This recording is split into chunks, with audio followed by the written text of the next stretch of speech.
Nunez Tesheira is our co-host on a Monday. She's here with us. Good afternoon, Karen. How are you?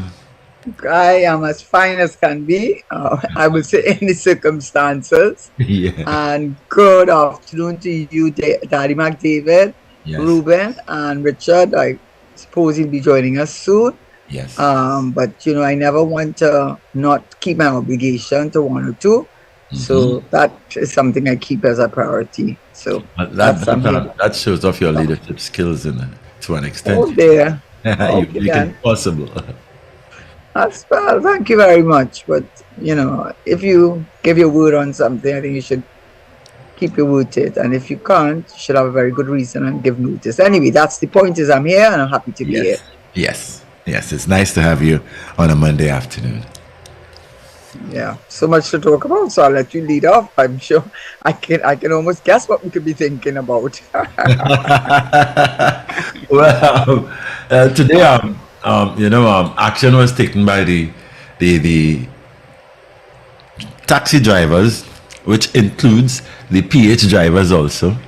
And I did not see the maxi taxi drivers patronizing as they should have, but they took action based on the deplorable conditions of the roadway from Cedrus to Oropuch, because it affected the Labre Point Fountain, Labre, and San Fernando Point Fountain, vice versa, and the Labre Point San Fernando drivers mostly, because the roads are very, very, very, very bad.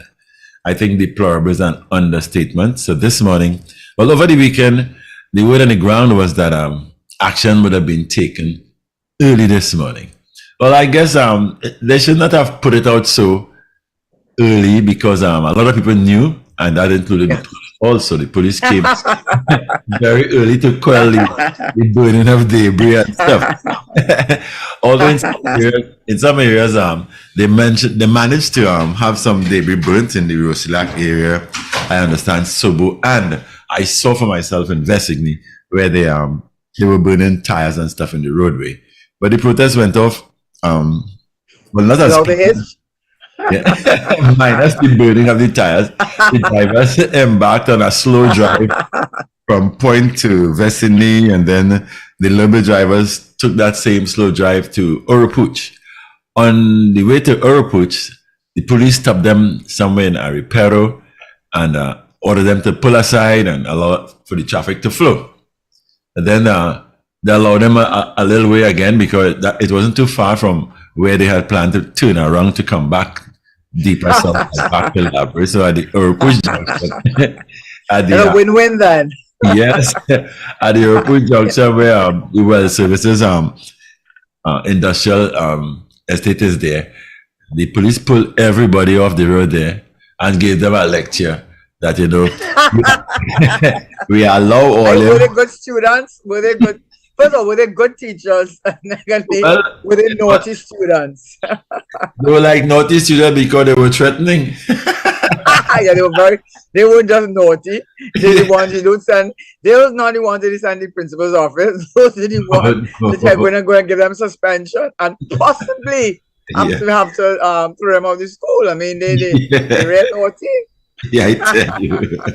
So they threatened the driver that if they continue with that kind of action, ticket will be sharing whole day. So the drivers were ordered. What happened? The drivers were ordered to turn back. Well, at least that was the point where they were going to turn back in any case. Well, that's a safe face, yeah. That's a safe face, But anyhow, we were going to turn around here anyhow. So there you go. Take that. The slow drive was to go to the Oropuch junction, turn around and go back to Vesigny, where they would have planned the further actions to be taken. And what happened in the future? When they reached back there, what happened? Well, the police warned them that tickets will be shared if they continue to drive slow. Not tickets. Tickets. Tickets will be shared. But it could reach licks if you don't want to listen. That's right. Who can't hear must feel, eh? Because there was a guy this morning, when they attempted to block the roads, the police came up and stopped them. And this guy was just there. I know him very good. He's not this sort of militant kind of guy. He's just an ordinary villager who came out to support the action. and the police rough him up very bad. He had to tell the police that he's diabetic and that kind of action could get him sicker and they made him move the tires, and he didn't really put the tires alone. Yeah. Oh my! So the others didn't help him. What kind of Well, group the effort people is that? who put up the tires, they left because police. Yeah, but I mean, his comrades in crisis should have been there to say, "We can't let you do this by yourself." No, well, everybody backed off because the police were in a sort of threatening mood. So everybody would come and help him. You could. What they're going to do? Tell him you can't help him. I tell you. So you see, there goes your answer. Why it was a failure. One, the secret of success is secret. That's right. Yeah. That's number one lesson, which clearly they have to go back to the school. They have to go back to the board, their classroom, and learn 101. That's 101. The second is, of course, I'm making light of it, but I really am not making light of it, because if you don't laugh, you'll cry, really. Yes, it's true. It's true. It is. I mean, you really will cry, because it's reached a point where I think people just feel so powerless, because but they've not intimidated because they feel powerless, and they feel powerless because they feel that they have no. Well, one, I assume, look what happened. They let the guy move the tires by himself. Yeah. No one was there to say, we'll help you to move the tires. So if I were that's the last time I'll come out and support a movement like that, because I'll say, when I was there in distress, none of you came forward. What would be the wrong thing? And somebody could have been videotaping that to show what is it wrong with someone helping him to move it. So if you're not prepared to come and help, that's my view. I mean, I wasn't there. I don't know all the facts. But just looking and listening to what you said, at that point in time, his comrades in crisis should have come forward and helped him to move those tires. Because it's not a question of whether he put it there or he didn't put it there. He came out there and stood up for them. Yes. And when he stood up for them, right or wrong, when instructions were given to move it, they should have shown their that they were in unity with him, because there's strength in unity. And that is why the next move will probably not succeed. He definitely will not be there. But he stayed out. Now he must be cussing them all out. No, he stayed out. I don't think it affected him that much. He didn't care about that, what you said there. He stayed with the crew, and he stayed to the very end. As a matter of fact, I was trying to send reports to the newsroom here. So I stayed for quite a while before I left to get prepared to come up the road, I hope you had on your news reporter card on here, because you'd have get licked up too.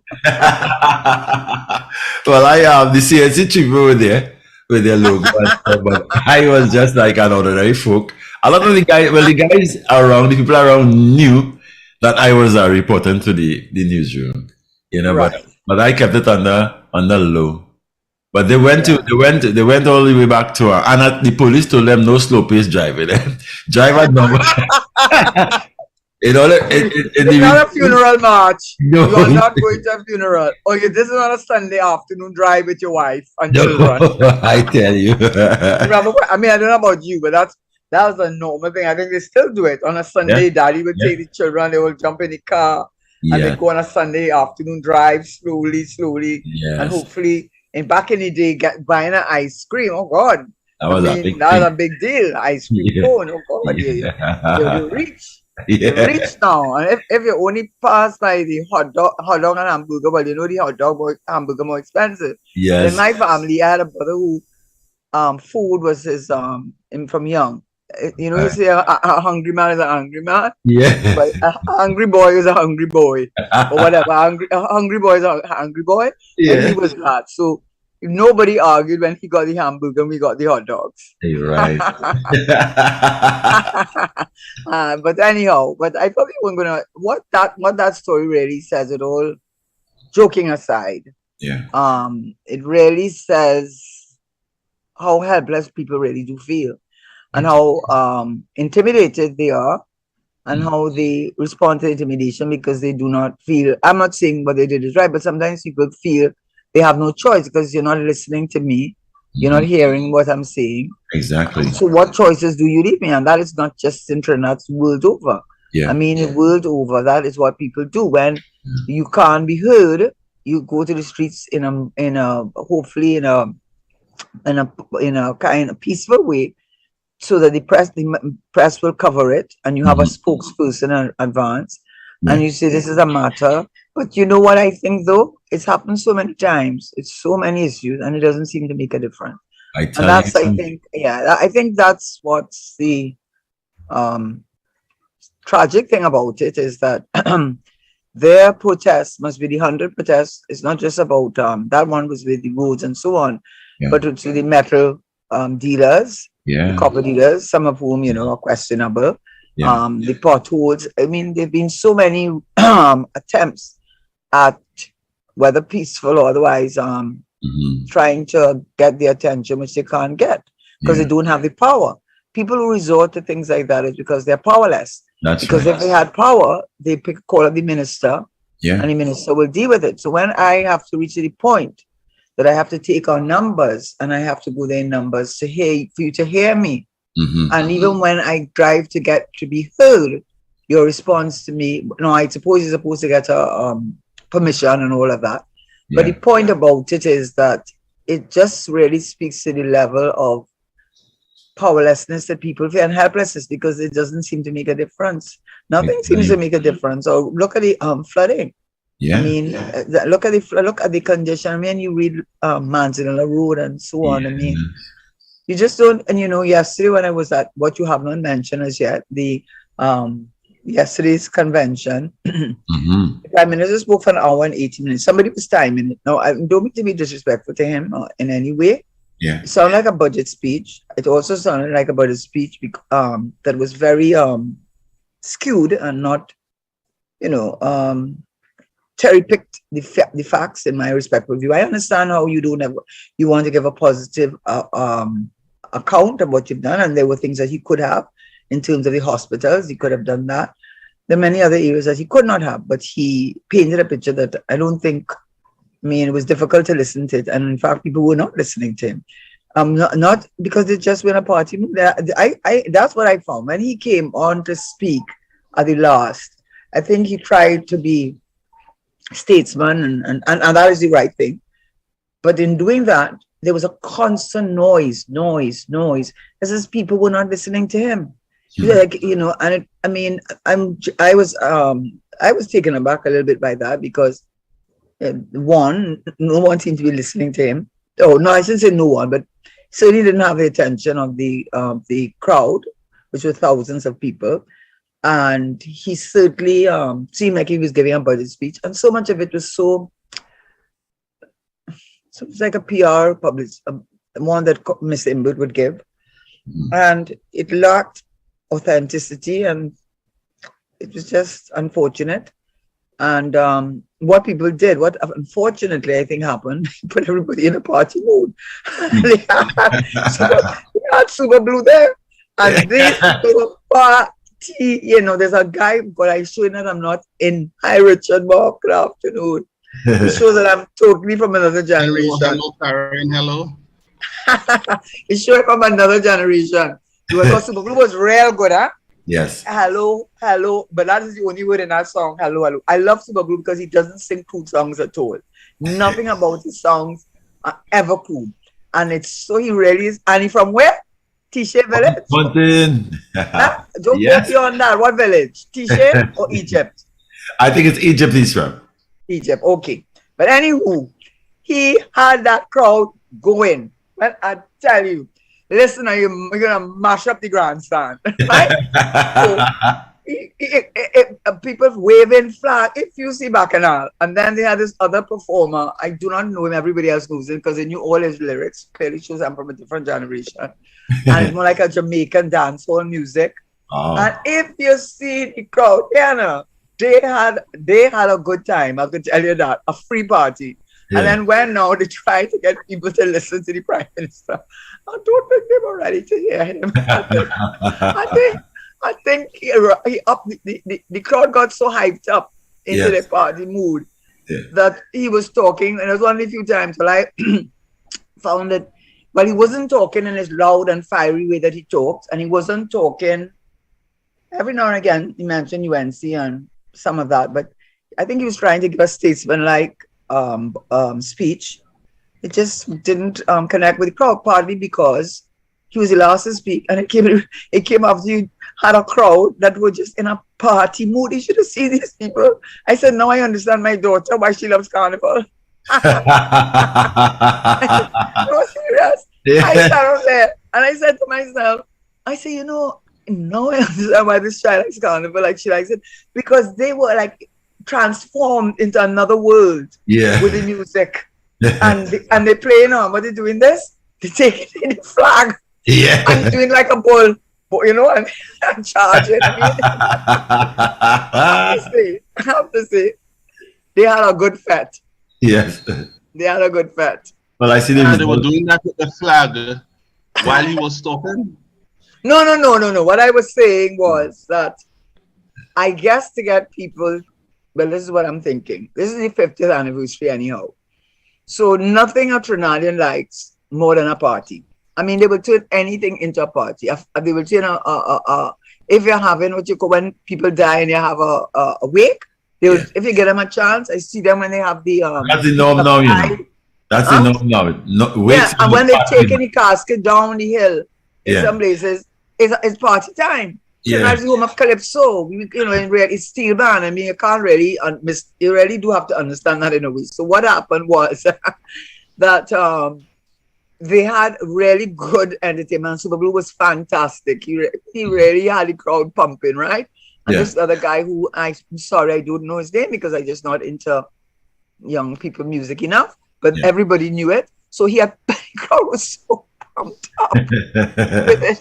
They thought they were in a free fat. Nobody died. They thought to come and talk serious talk. Yeah, just too late.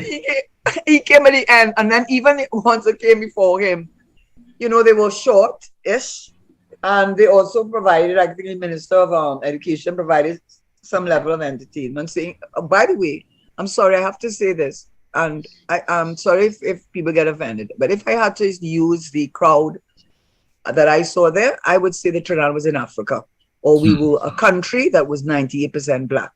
That included when the Minister Gatsby Dolly came, Dr. Gatsby Dolly came on the stage and gave a story about how cosmopolitan and everything is. And I looked on that stage, and if I saw a child who was not African, I would have been in shock.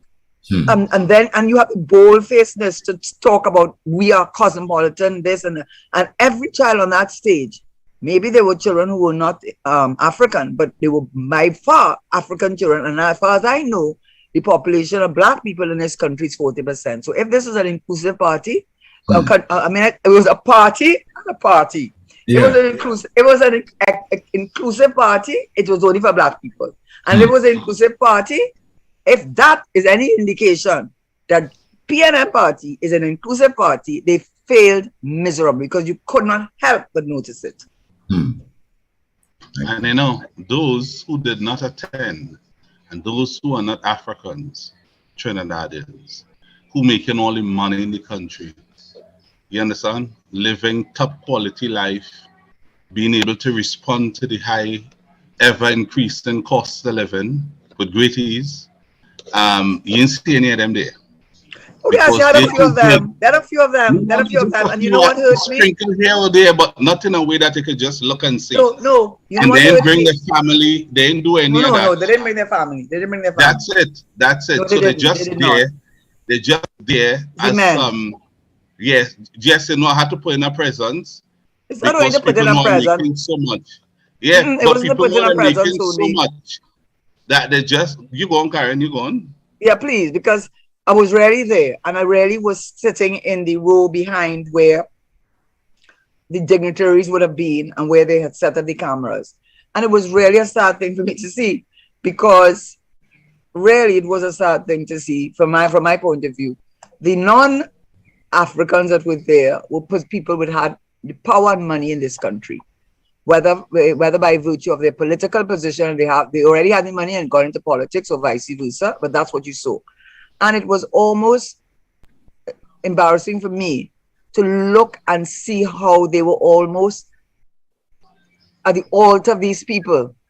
Like if they felt so honored that these people would pay attention to them. And one or two who I will not call the name, but someone who loves to see himself, hear himself talk and be seen, and has a great love of, looking good.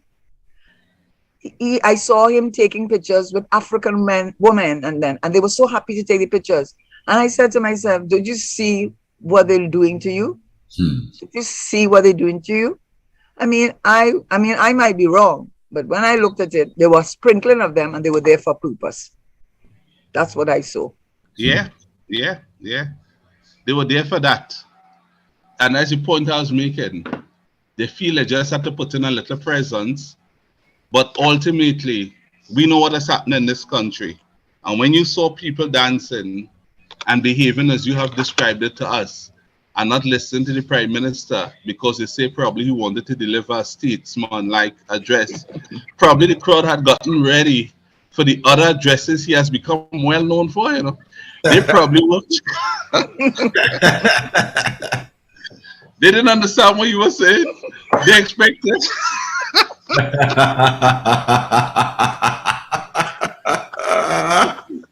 It's true, they came ready. They came ready to hear. Let them tell you who was in the Prime Minister's office in short pants. But that's what I came to hear. That's what I came to hear. Dr. Eric Williams will never have a crowd do that. And they have themselves to blame. Neither Mr. Manning, neither Mr. Manning. No, but you know what it is? Yeah. They did that. They have themselves to blame because they're playing to the baser element in all of us. So get them a fete. They can't go and afford to go to a fete so easily. So they get a free fete. So you pump them up, party. Look, if it's everybody with a flag and thing. If the people got into that mindset, if you read them into that mindset, but anybody, I don't care who you are and what country you are, if you get me into them, if country and western is your thing, whatever is your kind of music, you listen to, right? And I love that kind of music. Anyways, that's your music. And you pump me up and I up there and I up in the thing. And then you want to come and tell me to listen to you talk serious stuff. You have yourself to blame. You cannot have it both ways. And what I'm saying is Dr. Eric Williams would never have allowed that to have happened, in my respectful opinion. A convention is a very serious thing. The main feature in our convention is the political leaders addressing. And everybody's waiting for that address. You know that, right? Well, not from yesterday, no. No. Prior to yesterday, I'm talking about. I know, yes, I know that. But the main thing, sometimes I go into convention, Mr. Manning on already, and I listen because I will bring it on the radio. And he will have the undivided attention of everybody. Because what he says there sometimes would evolve into policy and so on, some of that, So the whole country is listening. I mean, and yesterday you had an address and you're telling me people don't they want it. But can I ask you something? If Mr. Manning, but they had a good time, eh? They had a good time. So they went to and said they had a good time. The party thing. But let me ask you something. If Mr. Manning, I don't know how people could be playing Matador at the time. Excuse me, because they are excuse me, they handed out the flags to people. I was given a flag. So who was supposed to be the bull? Who was supposed to be the bull if they were playing Matador? No, these were the people in front of me. They were having a good time. So one of them decided she was playing bull, and the other one decided she was a Matador.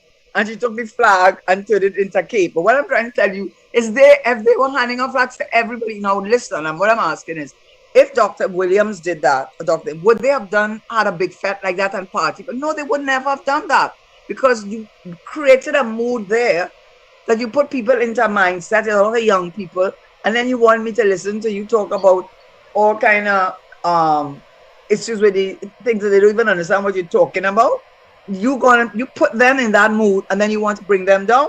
You look for that. You wanted to get them to come. You got them to come. Karen, there could be one other angle to it why they may not have been listening, Why? That crowd may have concluded, Karen, that whatever he had to say they may have heard it already 40,000 times.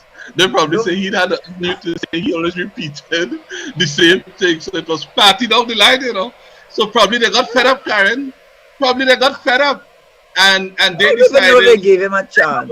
I don't even think they gave him a chance. To come party in to hear the same thing again. Daddy, I can tell you, we've been counting how many times. You went yesterday? You went yesterday? I didn't go yesterday. No, I'm telling you, I don't think it was a budget speech. To such a big crowd and that kind of thing. Yeah. Oh, but no, it was a budget speech written by, it seemed like it written by Colin Inwood, so you know how that is. But let me just tell you this that you may not know. But that would have been a major contributing factor. Okay, so let me just tell you something that would have made you come to the conclusion that they came to party. Yeah. When it was finished, Colin Inwood, in his usual, my little grandson told me use the word hyperbole. I was so shocked. Says, you know that word hyperbole. I don't know. You don't know what that word means. Tell me exaggerated speech. I said, what? Spell it for me. Spell it for me. So, in his usual use of hyperbole, he said there were 14,000 attendees. He's smart, eh? He said 14,000 attendees. Because you know why? We went. No, Mr. Roberts is a gentleman. A gentleman to the end. Oh, Anthony Roberts is a full-blown gentleman. Yeah. Absolute. Yeah. I mean, I feel sorry for him. And I admire him from then to now. Wonderful individual. And that's why I don't tell you the box would leave and come back fat. I never told you he would do anything with the box, because I know he's decent. I say when he go to sleep, those box would have left. They'd have grown legs and they'd have been back, very full. But that had nothing to do with Anthony, nothing at all to do with Anthony. So once he's up, and he did none the wiser. Yeah. I know Anthony well. He's a very decent individual. That's why they choose him. Yeah. So he have to go to sleep sometime. When he asked him if any box was moved, he will not be lying. I was sleeping. No, he told the truth. They call that plausible deniability. They'd wait until he's sleeping and those boxes would stroll down the road. And you know what? And they would stroll back just before they know when he will get up. But this time it will be very heavy, And listen now, and because he really is a decent man, they knew who to choose. And so when he says, no, I didn't see any boxes move, because I was sleeping. Anyhow, and all joking aside, he is a very decent man and a gentleman to the end. So we went to him. I went with my manager, my campaign manager. I said, listen, I'm not going home and not finding out how many votes of CASA, because we got ourselves in issues with our matter in court when they kept telling you where's the evidence. So we have done a lot of writing to them and he has responded. So we have got confirmation of a lot of things rather than looking for 10,000 witnesses to say what we believe was not right in our view. We had them agree because we wrote them and they had to answer where they answered. So we went and they said, well, Karen, they'll throw you. Well, I said, well, let them throw me out then, because I'll just tell the media that they threw me out. But he did not do that. He was a gentleman. And he said, I asked him how many persons voted, 814. You have about 14, but even if 814, take that. 814. That is a record. Now I want Mr. Imber to come out because he loves to boast about we never had in 14 years, which is not true. I went and got my data from the Central Bank. It is not true. What he said in the last 14 years is the first time we have a balanced budget. That is also not true. And I can give you the data. I have it right here with me. 2010, not only we had a surplus, it was 2 years. And while we have been in government since 2015 to now, that's when we have had most of the fiscal deficit. So when he wants to boast, let him say that from 2015 to 2022, because 2021, we have run consistent fiscal deficits. But in 2010, there was a fiscal balance. And in fact, when Mr. Manning was the Prime Minister, I wrote it down. I went to Central Bank site and I wrote down all of that. 2002, we have had fiscal balances plus surpluses from 2002 to 2008. Then 2009 was the global financial crisis. But in 2010, there was a surplus. So you can't take what he says. That's what I'm saying. You have to go and check him. Yeah, I never do. You can't. You always have to back check in. So when he said the 40,000 attendees, what happened is, I think it's 9,088 people voted on the 26th and the 27th. So those people who went in this grandstand were either people who were not registered to vote, may or may not have been members of the party but were not registered, had voted already, and in every case came to have a good time. No, that is it. That is it. No, that is it. That is it there. That was it there. They came to have a good time. And it will go down in the annals. More than half of the crowd that was there, either not members of the party or they would not registered. Or they may have voted on the 26th or 27th. Or they may have voted before. Surely some of them who voted early on would have come. So let's not say that because we don't know differently. But what we will say... This what, no, I use a percentage, you know. I said more than 50%. That's what I said. Okay, more than 50% of the people who would have attended. Yeah. I will not be surprised if there are members who were not eligible to vote because, you know, you had to go and pay this and that. No, you did not have to pay. And they passed a resolution too. That anybody wants your member, you can vote? From moving forward. Let me not say that to the thing because, you know, it was hard to listen to them. It's not their fault. It was just that it was a lot, you know, the setting. But anyhow, nobody had to. You didn't have to be a financial member to vote in this election. They said that long time ago. They just opened it up. I didn't know that. I didn't know. No. They said it a long while ago. No. I didn't hear. I'm saying no. I didn't. Well, I'm sorry if you didn't hear, but I think they did say it a long time, a good time ago in a thing. But what I'm saying is, the message they got was it's a free fete. And they come in the free fete. And when Mr. Imbert is boasting, as he is wont to do, not W-A, but W-O, want to do, I wanted to say, W-A-N-T, that in the annals of the annual convention of the PNM since its inception in 1956, when the population of Trinidad and Tobago was half of what it was today, that was the lowest voter turnout in the history of our beloved party. I would like him to say that because no, he wouldn't say that. No, he wouldn't say that because what he'll be doing is accentuating the point how unpopular they have become. Yeah, so he wouldn't say that. He wouldn't say that. I mean, anyway, going to country,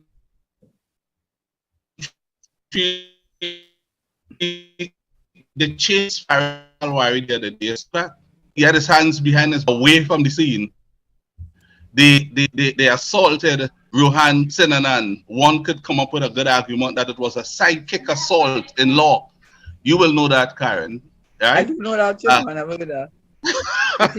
Oh, you are not a criminal law person, all right. Yeah, no, but yeah, but so I don't know that. Would have been a sidekick assault. That's a slightly different assault to a battery. You know it's a battery, right? I know it. Oh God. I think I know what the difference is a battery. Many people don't do.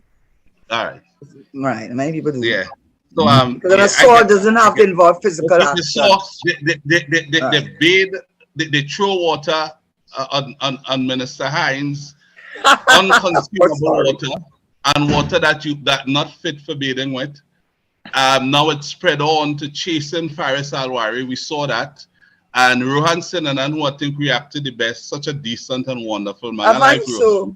Me too, I must say that. And I don't like a very decent person. And I said on the show last week that came on and we chatted on it. They went too far. I support the people for expressing their view and the dissatisfaction and the hurt they were feeling. And they were right, but I think they got too close to the minister. You know what I mean? They were shouting too close. But you're not doing a good job, though. You're doing a good job, though. I think he's trying. I think the financial... Listen, let me tell you something. Yeah. In this world of politics and the world running a company, when you try and you fail, guess what happens? They do to you. They give you a resignation, or they either fire you or send you resignation. You have that option. You may not want to rock the boat if he decides to resign. It would send the wrong message. Yeah, but we know that. But I'm telling you, that's what happens when you don't perform. Okay, so you think it's only so? I could call out some other ministers, you know. No. But I wanted to give you the joke though. Yeah. When I did see Minister of National Security, he had I told you that story already, that he had when there was a break on the CNC3, the day of the budget, in the break, he did me this. I was very rude, and not only rude, but it's the kind of way he did it with such. What he did? He did me this. But it's not only what he did, is the way. Oh my God, he did What me this. he did? I'm showing you. He did me this. Oh God, now you make me forget exactly. He said, oh God, he said, God, what was the words he used? Oh God, he flicked his hand like that, and he said, oh God, why the words have left me? Oh God, he used words to the effect that I was sour grapes, but it was not, it was very uncomplimentary to me, and he flicked his shoulder like that, something, gosh, it will come to me. So when I saw him yesterday, it just happened to be we were in the same tent, and it just got, he happened to be leaving at the same time. So I said, Minister, and I used the same expression he used to me, and I flicked my hand at him, because that's a disgraceful way that he behaves. He said disgrace. I can say that. Huh? Because he did that to me because he was trying to say that, gosh, I wish I could remember exactly. It's 2 words he used, but it'll come to me. But what he was trying to say is, all that I am saying is because I'm suffering from sour grapes. So he said, so he used an expression to me, 2 words, and he flicked his hand at me like that. And I mean, if I could say somebody looked at me with hatred in their eyes, I think he qualified. And I was taken aback. And I wish someone would ring me up and remind me what exactly he had said, but it was 2 words. And it meant that I was suffering from, and that is when I told him, don't let me call the name of the person who came and asked me to be a senator. And that's when the Prime Minister come with that talk. But don't stop that talk. They're not talking the truth. God, they're not talking the truth. And the only time I listen to him do after. And I believe you, Karen, because they wanted to pull everybody in to make sure they had no challenger. Yeah. And they know that, and they know they know I talking the truth. They know I talking the truth. They think something, God, will come to me what he said, 2 words, but it meant that. But I said, so when I saw him yesterday, I gave him back that. I gave him back the same thing he did me and the same words. So disrespectful. And I'm with the Prime Minister. I have to say, one thing I did hear him say was, I mean, why does he have to say that? He says, and we have in the crowd among us those who have taken out of their money, and we know who they are. And in the same breath, he talked about the wonderful job that was done in 2009 to bail out the self-financial to make sure that the economy didn't crash. Which was under you. Which was me. So make up your mind. What am I, sinner or savior? and then why mention me at all? But he wouldn't say it, but he said it without realizing he did. Yeah, poor thing. Yeah. Poor thing. I mean, that was that was sad. That's the quality we have there. And you know what he spent a lot of time on? People are coming to realize the quality we have, which is not what the country requires at this time to move forward. And it is a sad thing. No, but they won. I know based on yesterday when I went to this thing, where they were doing the counting, based on someone who would have been in there representing one of the challenges for one of the posts. I think all of them got back their, all the incumbents got back their seats. So whatever you propose. So that, I think we know that. And but thankfully, I guess I am a warrior in my own way. And I don't take things personally. And if they try to, I just don't, I try to be a citizen of this country, but I think that would have been the outcome, which it is what it is. But we have Karen, let them now take that and try to convince the rest of the country to give all of them back their positions when they go national. Let them go and do it now. Let them go and do it. Once I have life in me, they can say they want. They can say they want. Not after how you have treated the people of this country. You could say again, campaigning to, giving health workers $250 million, all that kind of talk and so on and so on. I mean, let's see how the people would adjudicate on some of them. The government is not a bad government. This is what I was saying all along. Let him step down and give you his seat to fight, because the others just trying to be obedient and keep their jobs to move forward. That's you're being too kind. You're being too kind. Some of them that are incompetent. No, but some of them who are the main drivers Those are the ones that people want to see the back of. That's why it's so happened to but they're the ones running the country, and we need to let get me rid of put it that. to you this way. Let me put it to you this way. Let us assume the member of parliament for Laventille East had gone into the bamboo. You think they'd have treated him that way? The answer would have been no. So the people know who they need to respond to in a particular way. They know that. And I'm saying once they represent themselves down the road, they're going to compromise our party at the polls. Take what I'm telling you. And it was demonstrated in Tobago. We will win back all the seats in Tobago, and see what happened with Farley and them now. They're going independent and all that kind of stuff. We would win it back because what happened, what would emerge from this is that a new party would be formed with Farley. Duke would run again. And then you'd have our party and the great organization that we are. We're going to come through the center and we're going to win all 50. No, that had nothing to do with who leading us at the top. That had nothing to do with who leading us at the top. And to make matters worse, look at who they chose to go with as instead of him and his team.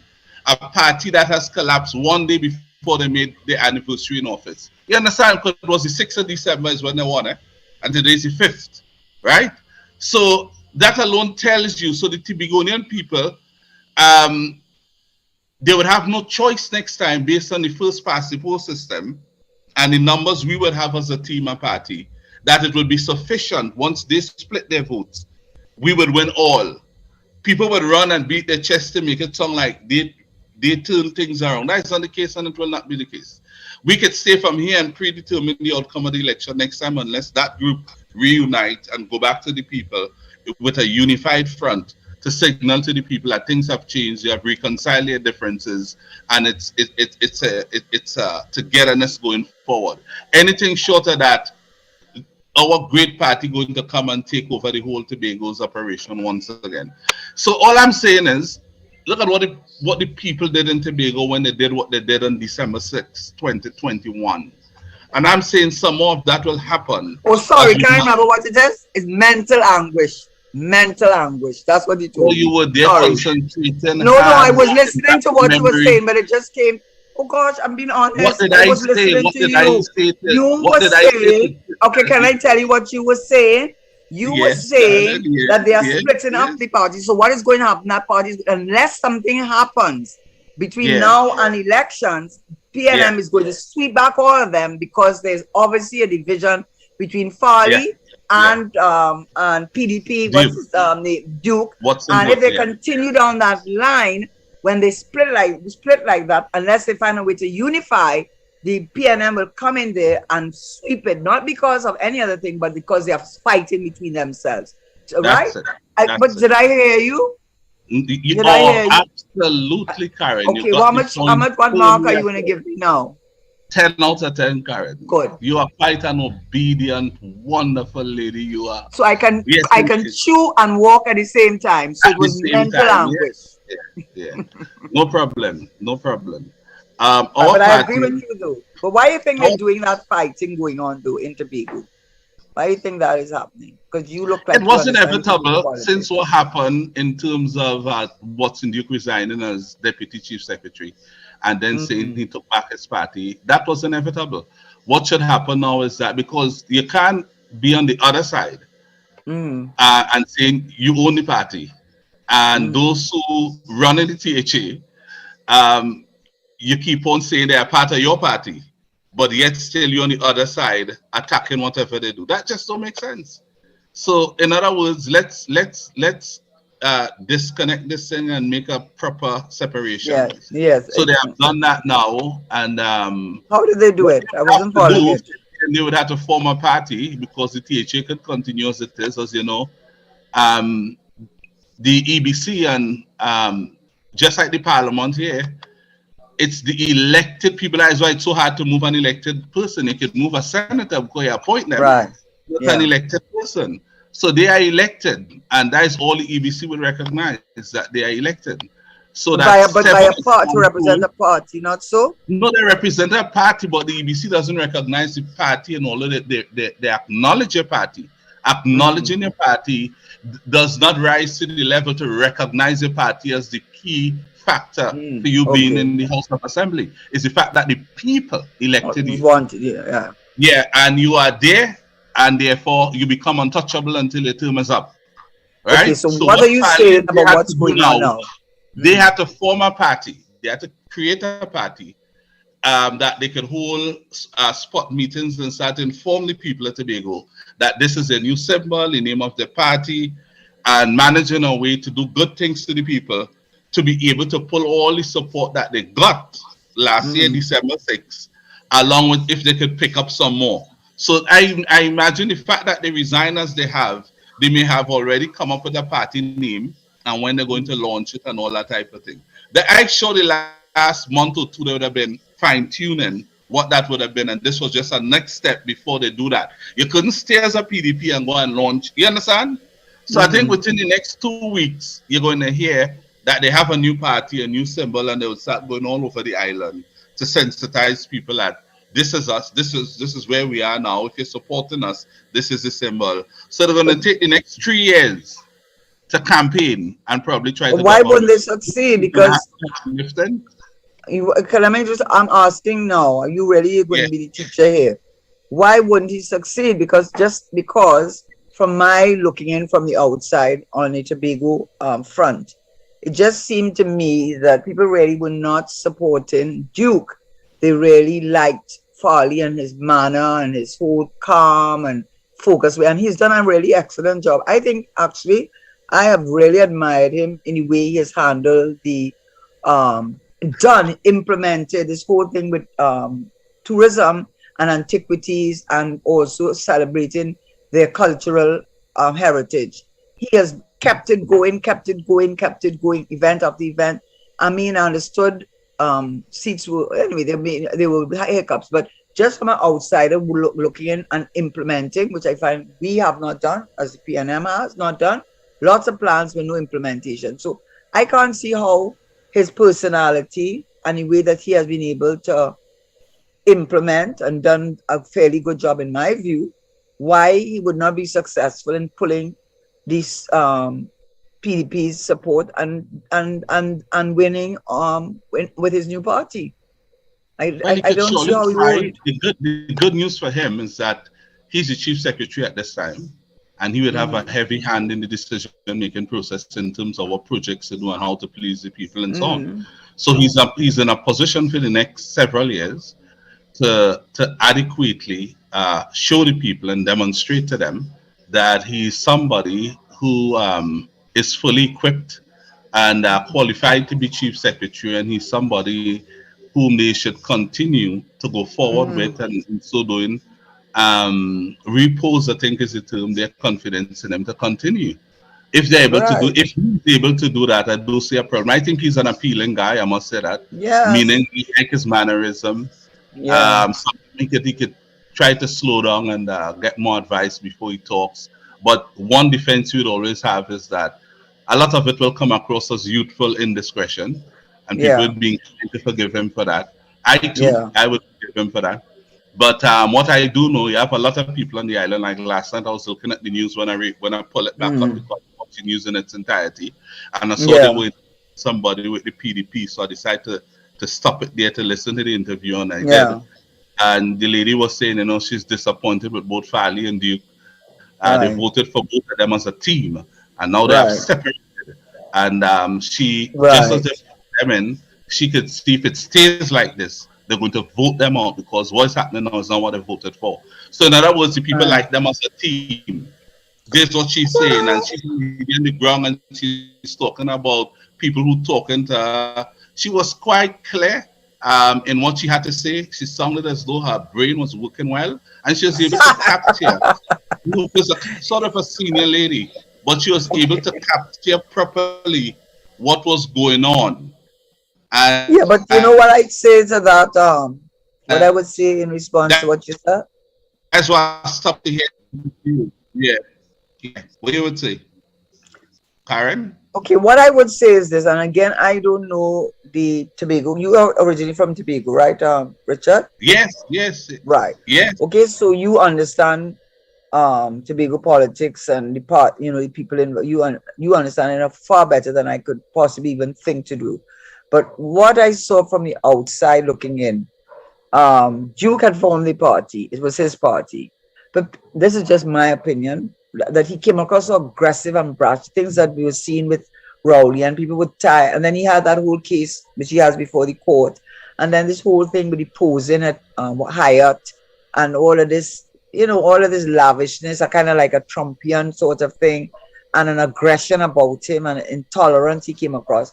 And I think, from my point of view, it wasn't really Duke that they voted for, but it was Dr. B. Israel, who I have a lot of respect for her. I got the impression they voted for Dr. B. Israel and Farley, and because he was the owner of it was his party. But if he did not have Farley and Dr. B. Israel, I don't think he could have won. And in my view, is that since they won, it's a really landslide victory. Yes, maybe people are whispering too much into Farley's ears, and he be starting to believe too much, and maybe he has to be careful of not losing humility. I don't know, but I do really think that he has the capacity to go it alone without Duke, because he just seems to me to be doing things. Look at how that whole carnival, I thought he said he made money off of it. Then I also see him doing a lot of things with the cultural thing, which we've been begging our Minister of Culture and Tourism to do. And all they could do is put something up in where they have the side and at Christmas, where they have the parang. Something he put up there, and then he opened up a steel band. Kind of in Marathon? up in the for Monday. Pyramid. This kind of incoherent, unplanned, unstructured sort of approach. He doesn't look as though he has that approach. He looks like if he's very focused and very structured and very implementation oriented. And then that whole thing with the 2.5 with the rope that he's taken them to court for this missing thing, which was a good idea, but where's the thing? I feel, unless I'm reading it wrong and I'm not keeping up with it, and unless he starts to get too big for his boots, which he better be careful about, because he could become too big for if he starts believing in his own press. That's what happens to a lot of people. People come around you and tell you what you want to hear, and after a while you start believing what they're telling you, and then you act on it. If he makes that mistake and doesn't keep his feet solidly to the ground, I could see him starting a party and people going with him. I could see that happening. I mean, for me, I just seen it from the outside, because Watson Duke is too aggressive. No, but I would say, going 1 second. I don't mean anything against Watson. I don't, I'm not taking sides, but just looking in from the outside, right? No, but what I'm saying, I know you're not, but to go back to the voting aspect, I remember Duke had ran in the general election. You remember that? Mm-hmm. And he had attracted a lot of votes on his own. That had nothing to do with Farley, right? So surely it would stand to reason when he decided to run for the THA, the majority of votes that he would have gotten would have come from those who supported him for the same seat in the general election. Remember, Tobago's 2 seats. Yeah. And he lost marginally. Go back and check it out. I think they had a recount. It was that close. So I'm saying that. Do you think it was his popularity? People fed up with Rowley. A lot of people voted for Duke as well. Yeah, so okay, but I don't know. Right, I believe you're right. A lot voted for Farley and Dr. Israel. Not only that, they were angry with Dr. Rowley with the ferry issues, with the neglect of Tobago. I think Tobago were very neglected. Mainly with the collapse of the economy. Yeah, and, that's a good enough reason. Yeah, that was a good enough reason. You don't need another better reason than that. No other at all. Exactly. And they responded. In other words, they say all them building and putting up their fire station and police station like that vote for it. Well, because remember, let me tell you something with Duke.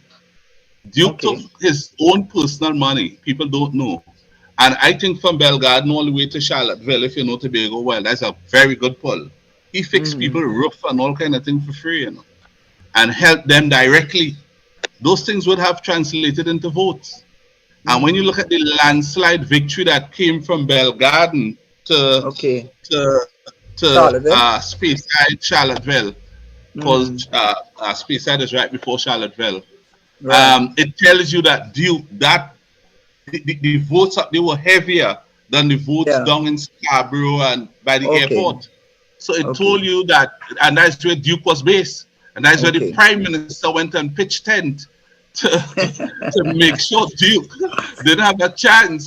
And that's how the people up there responded to him. It's not like he was down in Scarborough side. He was up in Belgarden and in Argyle and in Roxborough. You understand? And Speyside, and that's where he was. And that was Duke. Duke was, in other words, Duke had from Belgarden further east. And Farley and others, although Farley from up on that side, the rest of the team who work in the other constituency. You understand that?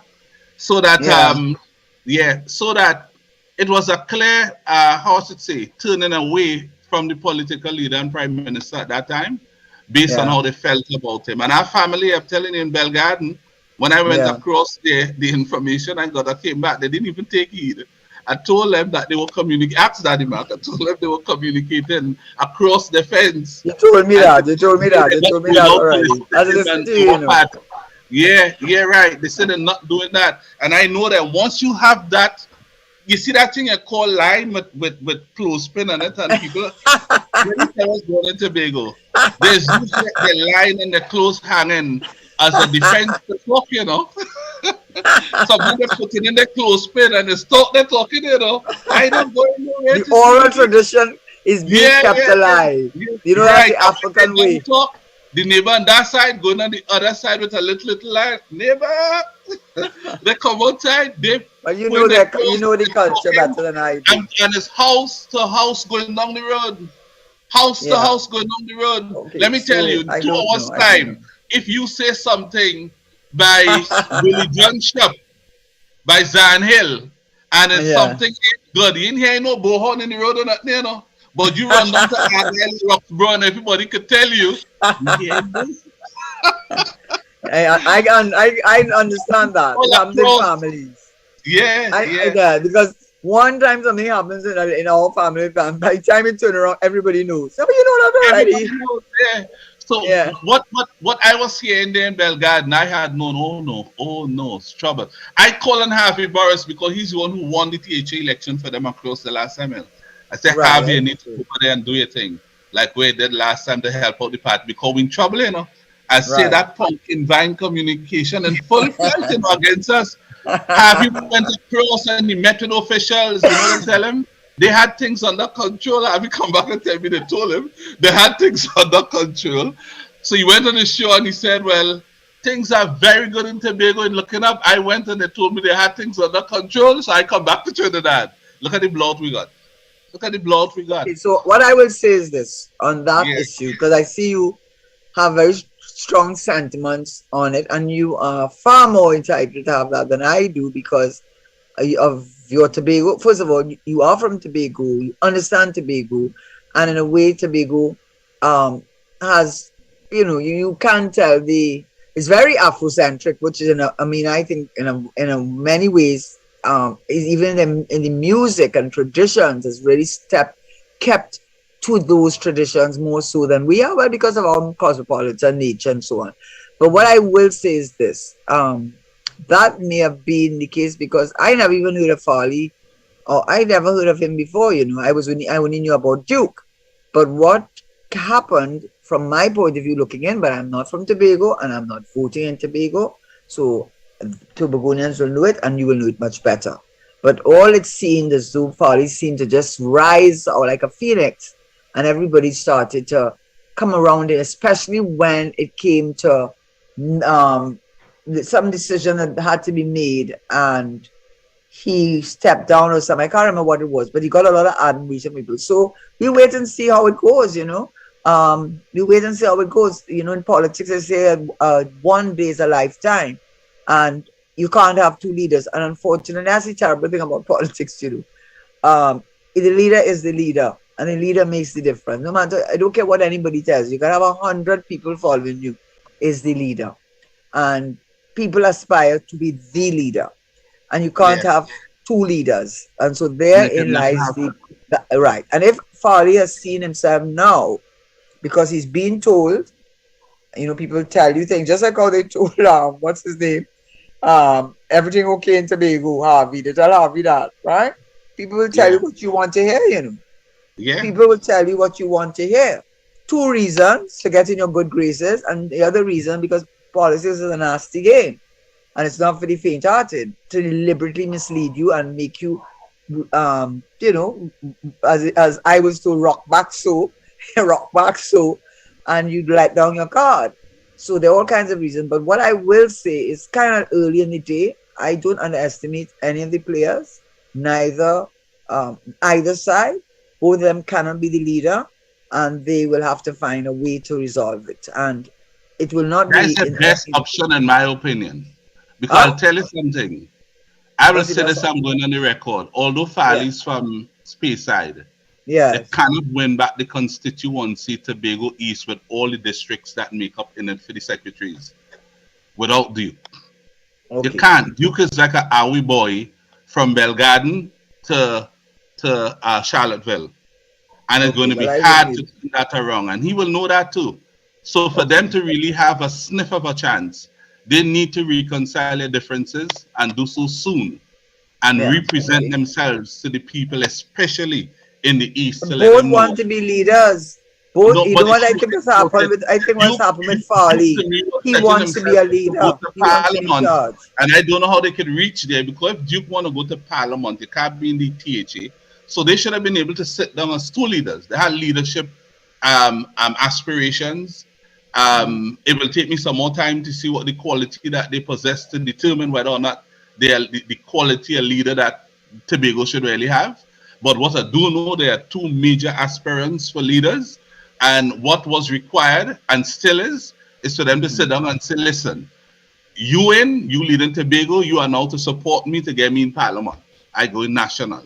I could come back to Tobago as Minister of Tobago's Affairs. That's a good idea. You understand what I'm saying? And they must find a way to work that out together. If they cannot do that, then they're going to lose. Both will lose. You can't lead the island, both of them going to lose. And what good that will do, and I'll tell you this, if both of them lose, Tobagonians will never turn back to them. Let me tell you something. Few people know it. Tell me over the clothesline. I'm a clothesline and tell me on the clothesline now.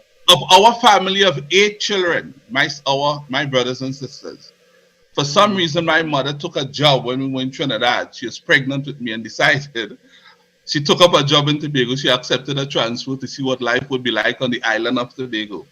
And at that time, she deposited me in the form of birth in Tobago. And that's why every month I go to Tobago, ask anyone, 2-3 times. Because my family, they call me the only Tobagonian, you know. They say, while we all went and we all lived there for a little while, my siblings called me, that's a Tobagonian in the family, you know. If you know, so I had to defend Tobago. So, and I have no problem with that. Tobago and I are one. We stand together, and I'll always have my interest in Tobago. And if the time comes when I too have to go to the people of Tobago, where I'm from, to talk to them on platform, I'll do it. Because I can see that. You can see that I'm Tobagonian. No, I could see your the level of passion that you have over it. I could see that. You know, because we never really spoke about it in any detail. Well, how do you think I was able to say in the earlies that we were going to suffer a defeat, but I didn't think it was huge? I thought we'd have run something like, you know, they would have gotten 8 and we'd have gotten 7. So I thought it would have been marginal, but it was really worse than that. It was really worse than that. I didn't pick that up. I didn't see that coming. I remember hearing when James saying, we taking all that we are saying, all that we are saying. And I was saying, but I love this guy's commentary. Where he seen that from? So on the night of the election, when he was repeating it, all, and I seen the whole island to the green. He's more Tobagonian than me. But he's living in Tobago too, Well, I mean, you know, so well, you don't underestimate the coastline.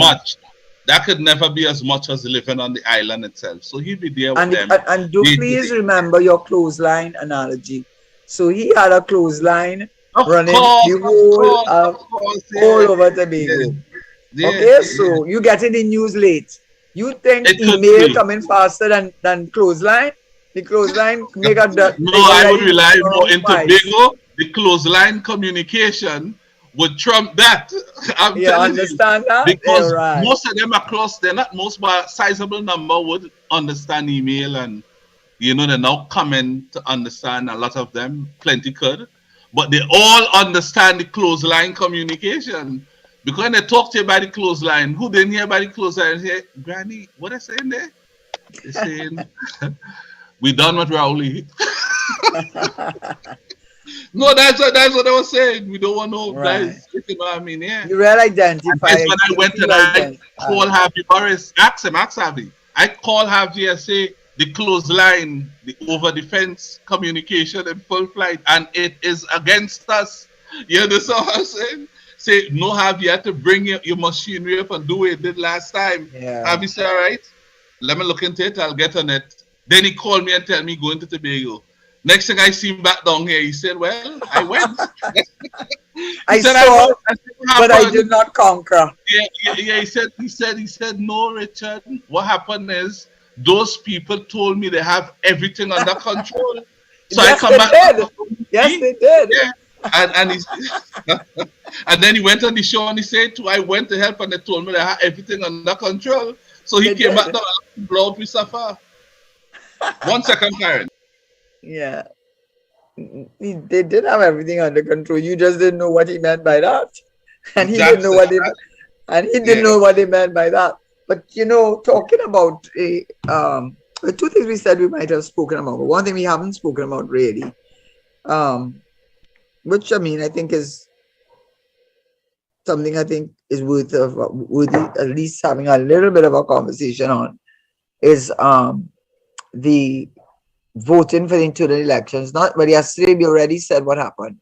So it was a party if people didn't vote, and we gave our assessment or what we think are the reasons why. But if you notice, I'm sure you would have gotten a copy of the voting pattern for the 2 days, the 26th and the 27th. I better speak to Daddy Mark, Daddy Mark, you have to help him out, David, because look like he have some conversation going on there that he has to. No, I am here, Karen. I could walk and chew gum, Oh, that's all I couldn't do. But I couldn't do. I couldn't do. All right. You never said that. You asked me, and I told you did it well. I gave you 10 out of 10. You forget that, Karen? All right. Okay. So it's you are following, Huh? It's you are following your bright, lovely looking lady. Is you? No. But listen, all joking aside, though, we started talking about the internet because we're not going to come back to it next week. I don't think. I mean, it is what it is. Or from a different point of view. Karen, let me tell you, you did an excellent job. You saw a need to help our country. You didn't play the role of an armchair politician who would just sit down and talk about what should and what shouldn't. No, you saw problems and you saw yourself as a big part of the solution to correct them. We have listened to you on this program, and a lot of us share the view that you could be the solution to what we are faced with now. I did call on the Prime Minister to step down and give you the seat so you could fight him. I said it here, Daddy Mark could tell you, I said it in your presence too. So that, and if he couldn't do that, I say pass it on to Camille or Penny. I see the three of you all. No, I saw the three of you all as potential leaders of the party. And I want to tell you this, within 3 weeks of the next general election, we'd have a new leader. Okay, well, I'll have to disagree with Camille because I think Camille is way too vulgar. She lacks, I want to say she is déclassée. And she has, I don't even want to, and if she will, I don't even want to say anything about it because she just has, she couldn't, I love Penny and everybody loves Penny. But let me just leave that alone. Let me just leave that alone because I don't want to. I say we have nothing good to say. She doesn't have leadership qualities. I wouldn't listen to her. I would not listen to her when she's Minister of Planning. Look at the flooding in this country. But I know she was at one. Isn't she? Housing is Penny now, but she is planning. This whole problem with the flooding could have been, we have had enough warnings on it. And when you look at the reasons why Trinidad had the level of flooding and the pumps not working, I mean, the planning, allowing people to build on the hillside. Not, you know, in Barbados, a man built a house, a fancy house. Was in the papers, and I said I was trying to get it back in one of the upscale neighborhoods, an upscale house. So he didn't like it. He wanted to build his own house. You know, he broke it down. He built a new house. You know, the Barbados people come and break it down. They don't make talk, you know. You think you ever seen Barbados anybody selling anything on the side of the road? I bet you not. You know how many people in Barbados living in chattel houses? You know what chattel house means? You don't even own the land. You have the bricks and you put and you can move your chattel. You ever see those chattel houses with old? Because I lived there for 4 years, you know. You ever see old thing and dirtiness and draining and nasty? When the minister local government, yes, but in it's we also have said, take up your property and walk and move with it. Yeah, is it chattel houses? Yeah, but don't come. No, I don't want to come off my point. Don't think with this structure, which is, I mean, we already know what we think of him, right? So you don't even have to. No, as you are not giving us a definition of what a chattel house is. I was wondering if he was talking to people he felt living in chattel houses. Chattel houses. Well, he must have gone to school in Barbados to do his first degree, and chattel legislation is peculiar to Barbados. So he didn't make that mistake. We don't have that legislation here. He was not doing that. He just was talking whatever that he was speaking, which is his norm to speak. But you have in Holland, where I've already said it, you have 55% of the country under the sea level. You have 2 major rivers flowing through that the Holland, right? They've had to reclaim much of the land. They call it polders. Most of the people, as I told you, my neighbor lived on the polders, is reclaimed land. Do you know a lot of the measures that we have in place in the drainage department? They already have those measures, but guess what they don't have? They have enforcement. They do not allow people to build anything and anywhere. That is why you have a Ministry of Planning. And if we have problems with our flooding in this country and there's no way for the water to drain off, this is a combination in Ministry of, yes, I like him, I'm nothing against him, but he's not, listen, if you're not performing, you have to go, you know.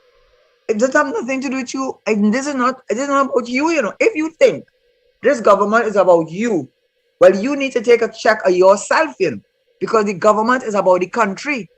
Understand that. I'm not against him, I'm just making a general statement. And if what you are doing is not enforcing the laws, the quarrying, the unauthorized quarrying, the unauthorized excavation, all of that, where is the Minister of Planning and all of that? Where is he charging people for and breaking down structures when they don't have permission and causing flooding in this country?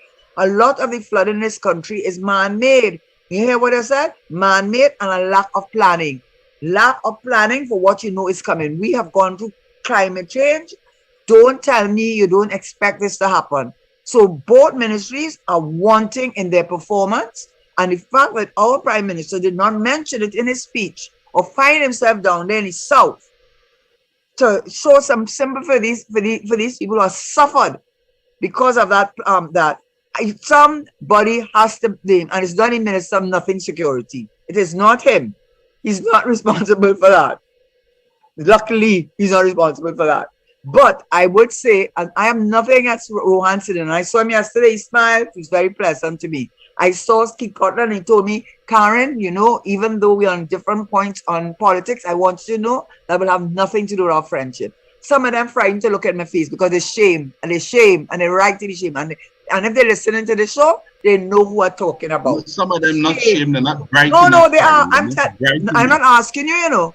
If they were bright enough, they'd have been bright enough to know they need to be professional. No. I am not asking you, you know. I am telling you because they could not watch me in my eye.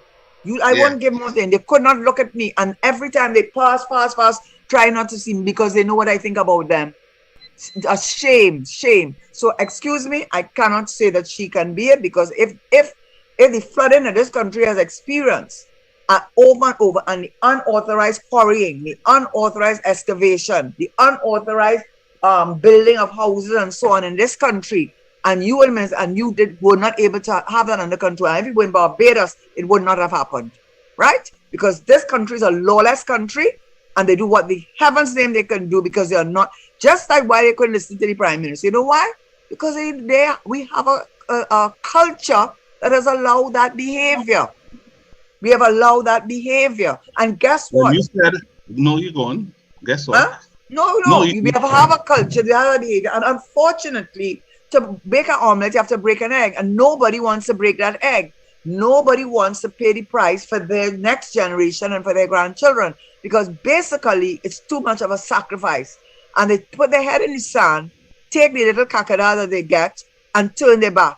But one day, Kongote, all of us are going to pay a price for that. And all I'm saying is, you cannot put, and first of all, the disrespect she showed to me as a woman, I would never show that disrespect to her. I've never heard Penny talk like that.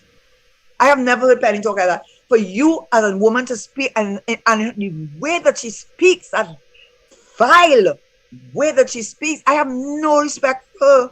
None. She epitomizes everything that is what we do not want in the PNM, in my respectful opinion. You know what she is? She is a gopher. She is the prime minister's gopher. If he asks her how high to jump, she would, I said to jump, she'll ask how high.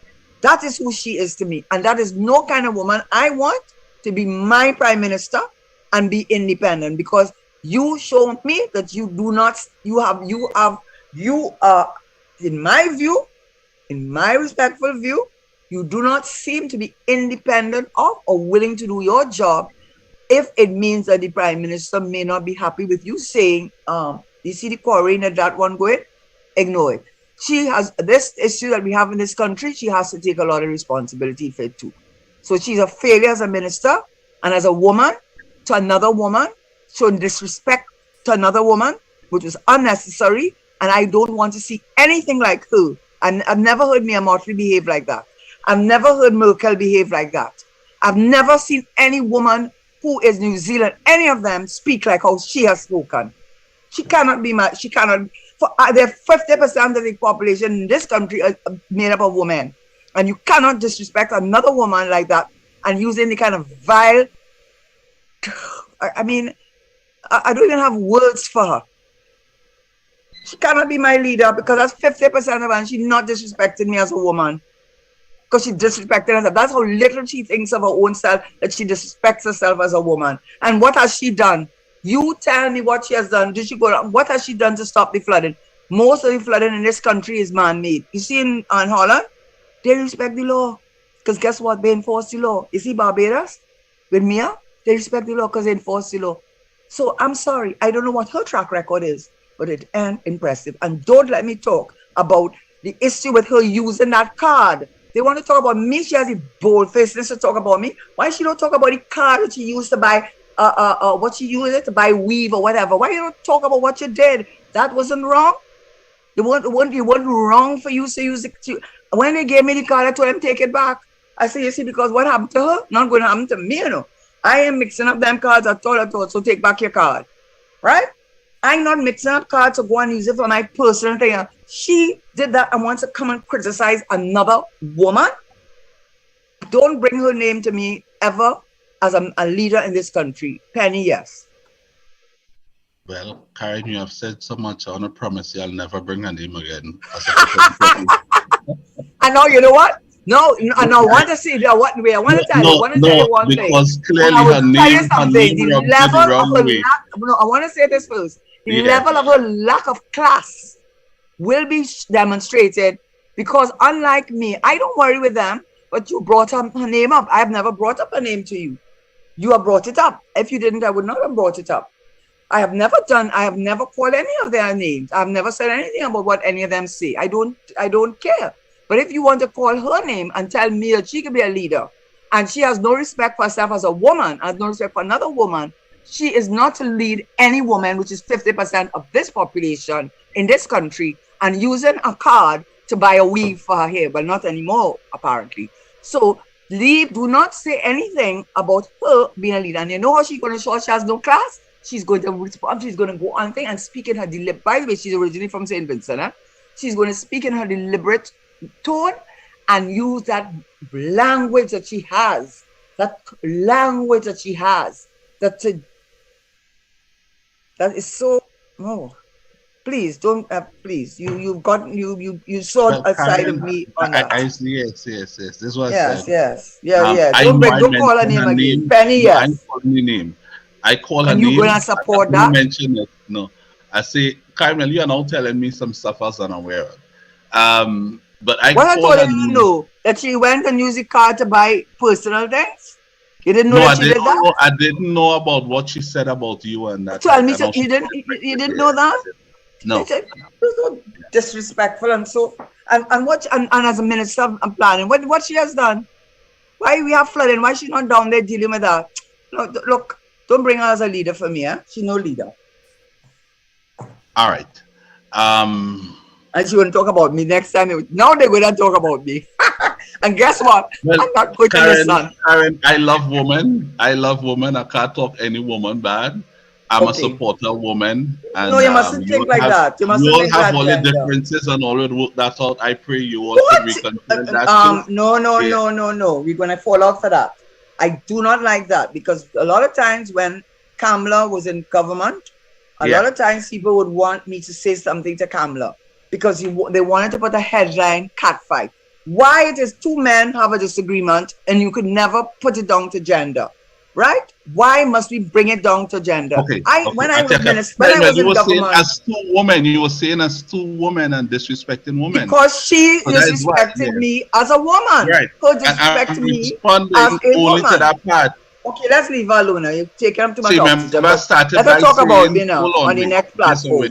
Yeah, let her talk about my next platform. But remember, she can't be my leader. I was saying that I'm a supporter woman. Is that good?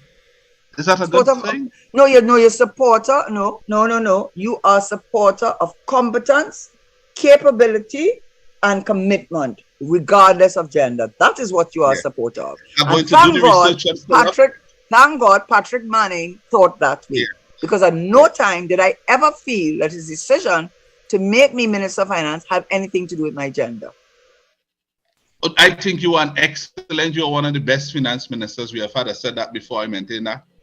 And I think you have the energy level. You have the intellectual capacity. You have the intellectual capacity in a most eloquent way. You have the grace. You are breath of fresh air. You are somebody who will make a woman be very proud of. You know, as support woman, I would love to see our party get a female leader. You have gotten your point across quite firmly about what you have just expressed. You understand it. I wouldn't get into it because I support all women. I forgive me on that, and I support you as a woman whom I admire and like a lot. You are my friend. So however it hangs in the future, we will see how that goes. But you said Penny, you spoke about Penny, a wonderful lady herself. She's a lovely person. Like everybody her mother. Loves Penny. I mean, everybody loves Penny's Penny. There's nothing bad you can say about Penny. And let me tell you something, in leadership, this is what I tend to lead. I remember Karen, when we were going up. Listen here. I'm taking off the camera just for 5 seconds. 5 seconds. I had to take off the camera for only 5 seconds. But talk, I'm hearing it. Okay. I'm hearing you. I remember when we were going up for elections, I think in 2010, and they had to take pictures, to get ready for the thing. And the company that was doing it, the people that worked there who were professionals said, you know that people, appearances and how you look and how you present yourself are so important to people. And they were saying that if Brad Pitt and Angelina, whatever name, Julie had gone up, they would have won the election just purely on superficial grounds. And I think I told you this already, that before Nixon, before the advent of television commercially available, Nixon and John F. Kennedy would have these debates on radio. And on each of the debates, Nixon would win. But then came the advent of television. And guess who won every debate after that? John F. Kennedy. Okay. John F. Kennedy. Nixon couldn't beat him. So the point I'm making is with Penny is such a likable person. She's such a unifying force.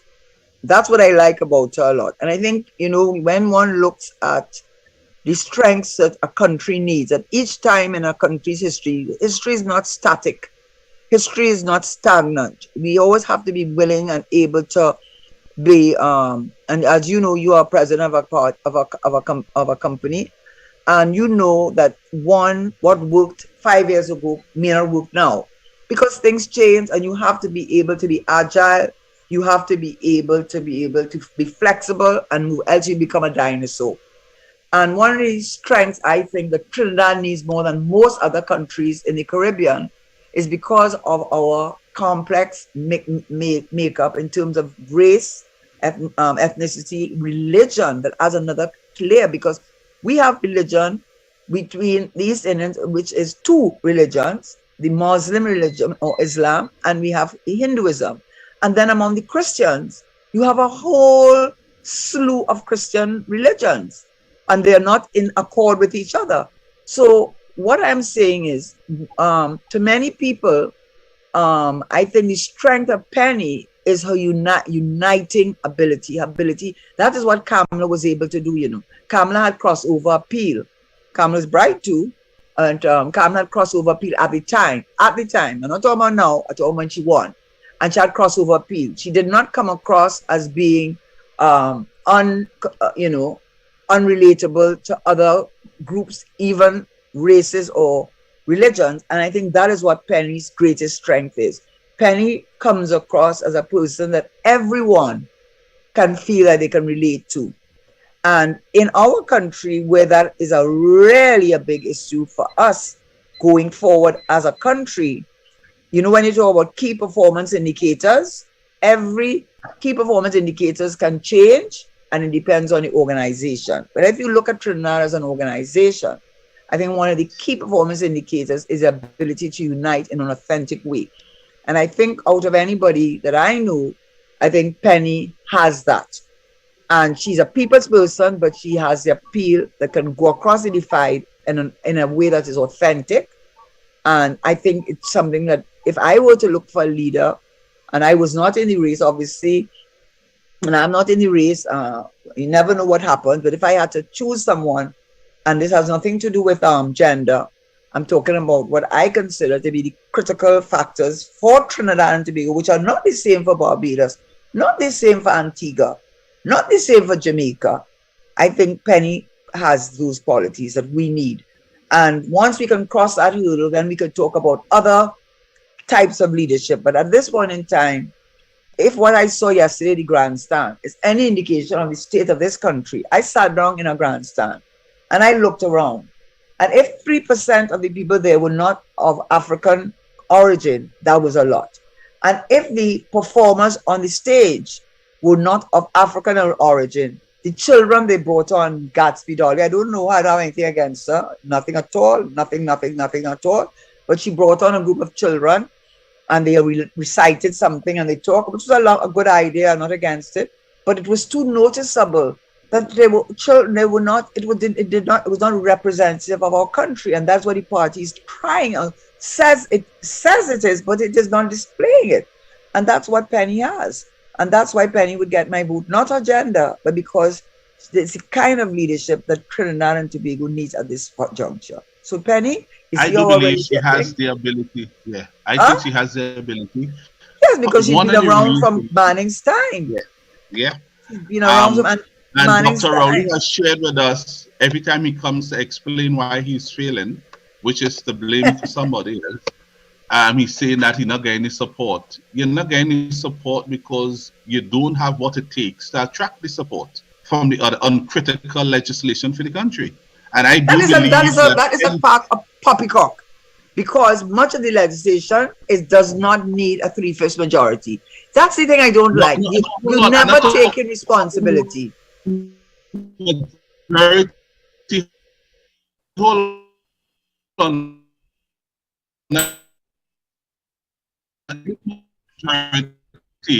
But the ones that required it, the ones he speaks about that, you know, he's not getting the support. All he's explaining to us when he says that, of attracting the support from the other side.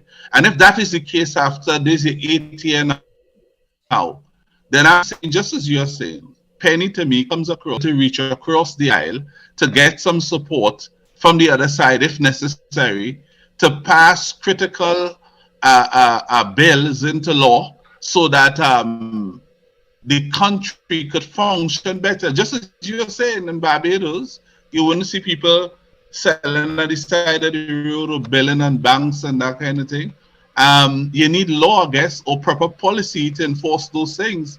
Perhaps they are in existence right now, and they were not enforced as they should have been, because people should have been given show cause notices to explain to the government why the government should demolish the structure, which means they would have all the approvals, right? If you don't have the approval, then demolish it yourself, or the government will do it. And failure to do that, to come to the people to say, here what we hear now.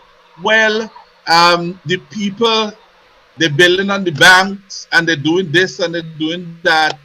The people are right if you allow them to do it. You understand what I'm saying? So you can't fault the people when you drop the ball. So what you need is proper governance, good policy, the application and enforcement of the law, so that people would fall in line. And that is what this government has failed to do since 2015 to now. Okay, so can I just say this then? Of course. Can I just say this? I am surprised that you do, I have to say, because that is what he does all the time, deflect on his lack of performance. He does not need their support to get the National Statistical Institute going. He does not need their support to get that procurement legislation up and running. He does not see it because he has changed around the gambling legislation, which I think they did it deliberately, actually, because now he needed a 3/5 majority to pass it how it was in its initial format. But he doesn't need their support to go ahead and pass the regulations. How many years have you been hearing, which none of us really, people really personally would maybe not want, property tax? Since they came in, they told us January 2016 we were getting it out. What do you need their support? That legislation is done a 3/5 majority legislation. Don't try to pass off your incompetence, your lack of implementation. Did you need the opposition support for Anthony Watkins saying his report to implement it? Do you need their support to put the CCTV cameras inside to deal with all the containers passing through it? You know that's going on. Do you need their support to give the minister, what's his name, the DPP, who has been begging that he's been 57% understaffed? Finally, this attorney general must put on his foot, and they got 20 lawyers. Do you need their support for that? Do you need their support to pass the FIU? You do not listen. I don't even want to hear that. Karen, yeah, but right. don't bring that to me.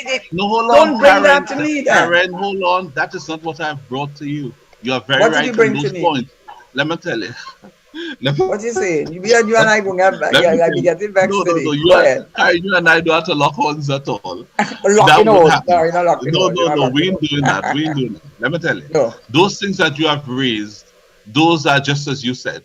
That's incompetence and failure to do what you could do, but you want the country to feel you are impeded in some way. So shift the blame and deflect. We know that. We saw it from since 2015 to now. No two ways about that. But the ones that I was talking about had to do with crime.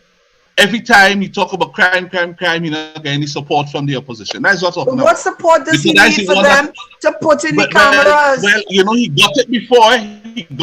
No, what does he need their support? They supported him before. Yeah, but what support does he need for that? He needed it again. He talked it at the last time they talk about they want the bail act. They want to extend it again so that people could be held longer in prison for being members of gang and for gun and all that kind of thing, but mainly gang.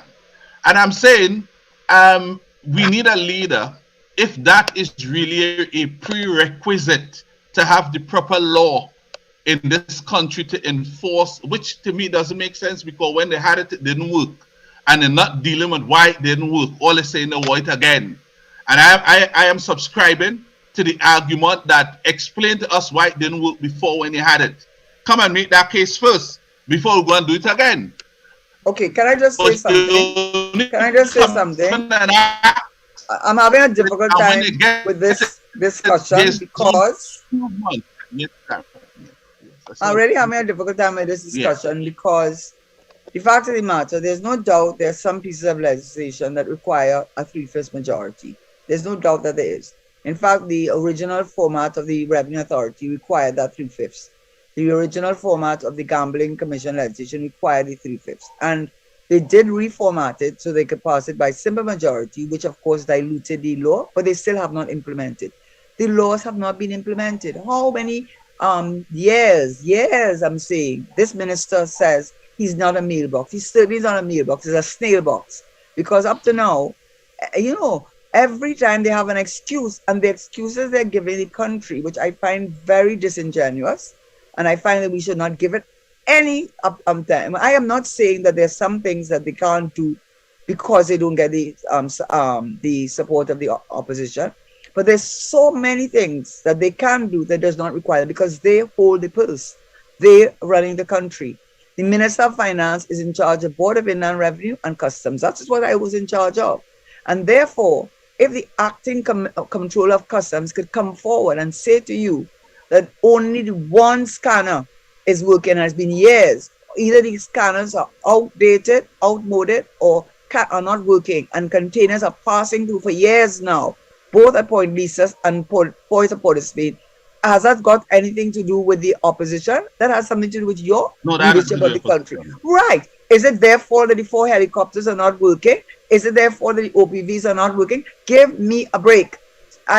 This is their normal go-to position when their back's up against the wall, when they have no answer. And by the way, with the Bail Act, I won't say who it is, but someone I think you would respect said to me, the problem with the Bail Act is, and they were saying what they should pass instead is equivalent of a gun court legislation. I haven't looked at it properly, but what they were trying to say is that so many people with the Bail Act that they're proposing, it would allow the person, allow them to hold them in remand, awaiting hearing of their case.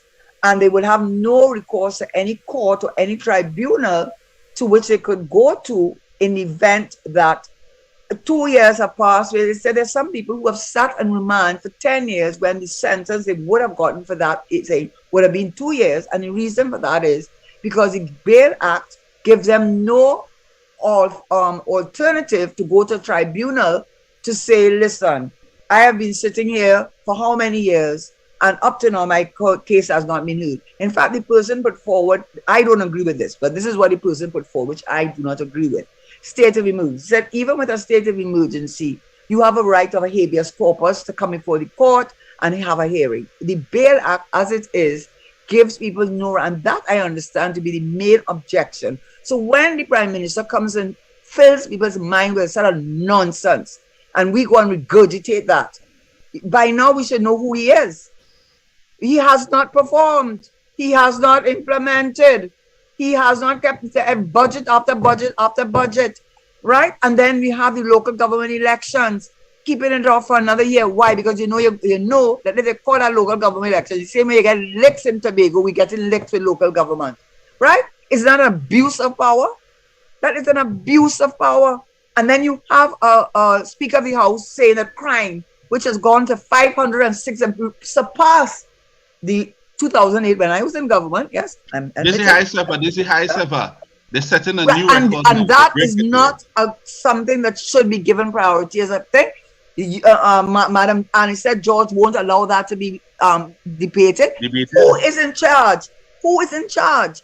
Stop using those benign excuses. Who broke up the Manzanilla Road? Who doesn't have bitumen to fix the roads? Who closed down Petrotrin without a plan? And because they cannot cannot separate the heritage and Paria from Guaracara thing, they will not.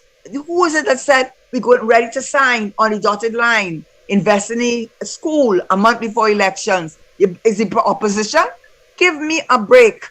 Give me a break. He has to. If he comes and shows me the legislation that the opposition. He needed the opposition support for, because they are not running the country. They are not the executive. They are not the executive, and they're not the judiciary. So if he can tell me the legislation he has brought to the parliament, that because they have failed to support it, it has created chaos and he is unable to perform, I will listen to him. And if the Bail Act is the best he could come with, for the helicopters are not working, the OPVs that sat down there that also are not in repair, the cameras, they're telling you years now, the acting controller had to come and tell us these containers are not, even when they're exporting them, they're not being checked. That is the opposition. Give me that's a break. not the opposite. The only one I said that I single out, hold on. The only one I single out, Karen, we are one thing with you and me, we don't disagree, you know. Okay. I like how you have expanded some of the points that are custom making all over this country, which is the truth. They are the executive, and I say, you know, he takes the platform and he comes to explain why he's failing by believing he is blaming others. But we are here to inform the people. When he does that, he's really explaining why he's called scapegoating. Everybody does that. It's from the biblical. You're a Bible man. What you're going to hear just now in Manzanilla and up there is that the coconut tree roots grew too long and they went under, and as the water came, it bust the pitch. You understand? So you will blame the coconut tree and all that to move all the coconut trees. So they're maintaining anything. They're not doing anything. They're not helping. Where's the bitumen? And then you go and form a company. No one could participate except in a small group of people meaningfully in this economic. Nobody else. The cost of living going through the roof. People are suffering more than ever. The quality of life it has hit the floor, you know. But you know where he's concerned, all is well. All is well. And if you raise something, it's not him. They are the ones to blame. Yeah. Okay, so we have 3 minutes. My simple point is this. I am not saying that there may be legislation, because I saw one of the things I remember when I came in as a Minister of Finance. First thing the Prime Minister, in the first meeting he had with me, said to me, listen, I have a set of legislation I want to pass. And I want to pass it because I have the 3/5 majority. What has been prevented, because they would never support any of our legislation at all. So this is the time for us to pass the legislation. This is why we were able to pass the amendment to the Central Bank Act, which would have normally required 3/5 majority, but we didn't need it because we had it. So it is true, the Financial Institutions Act, we were able to pass it because we had the 3/5 majority. So the Revenue Authority, because of the election calling, we stopped it at the lower house, but we didn't need their support because we had the 3/5 majority to pass it how we wanted it. So I am not saying that there are not instances where the legislative arm, which is the opposition, can stop you from going forward if we do not have their support. But he is scapegoated for his total incompetence, his total lack of performance, words escape me to explain a Prime Minister who has failed to implement every single year and seems to be under the control of a few people. And by the way, he told us that the $30 or $50 million that has been spent on that new Balizé house came from selling raffle tickets. I did buy. So if he thinks we are going to believe that, pigs fly also. Yep. Yes, Prime Minister, pigs fly. Karen, one more minute. You left me so okay, much. I'll go on. I'm talking enough for the day. I want to get the last minute, Karen. You go. God, not talking enough. I'm talking enough. You know, when I come on, I said I was going to be Karen cool. on a roll. I'm not interfering with that. Come on. Okay. One thing I want to say. Can I just say one thing, though? Yes.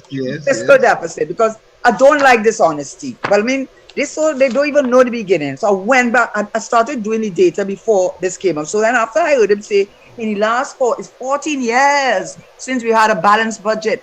Well, let me tell him, 2008 actually go back to 2002, we have had fiscal surpluses under Patrick Manning from 2002, I can't be rough time, 2002, 2003, 2004, 2005, 2006, 2007, fiscal surpluses, meaning that our revenue was more than our expenditure.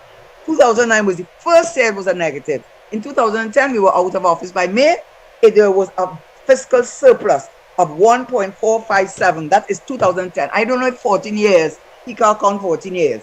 2011, there was also a fiscal surplus of 1.09 billion, because 50 billion minus 8.9 billion gave me 1.09 billion.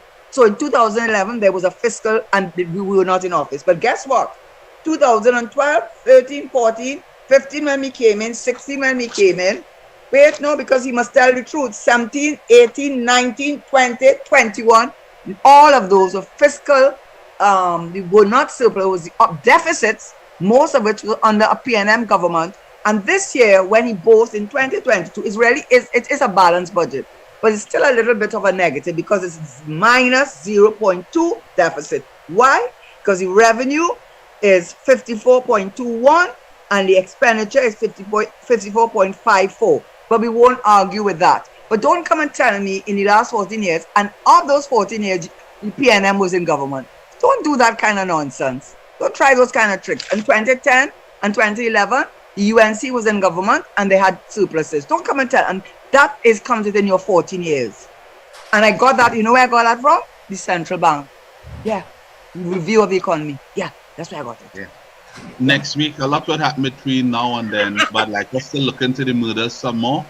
And I'd also like us to look into this. I'll deal with some of the conversation tomorrow in relation to the scanning system.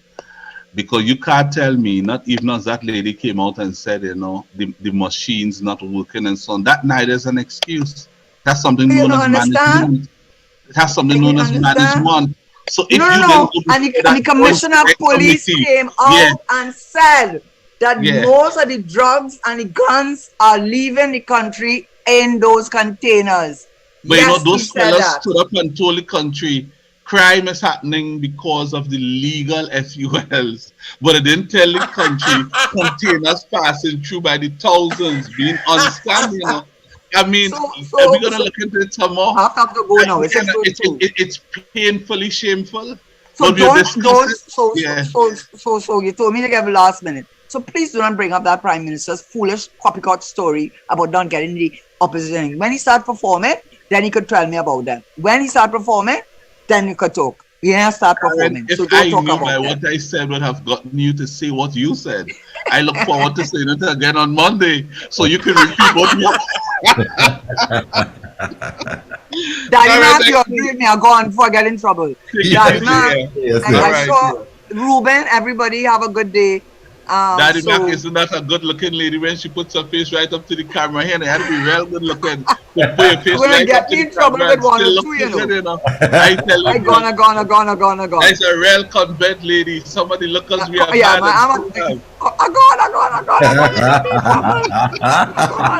I see you all. Bye-bye, everyone. Thank you. It's been a pleasure. Daddy Mac, I will look for the news. Yeah. Okay. We got news straight ahead with Sparkle McIntosh. The future of talk is here. Power 102 Digital. Power 102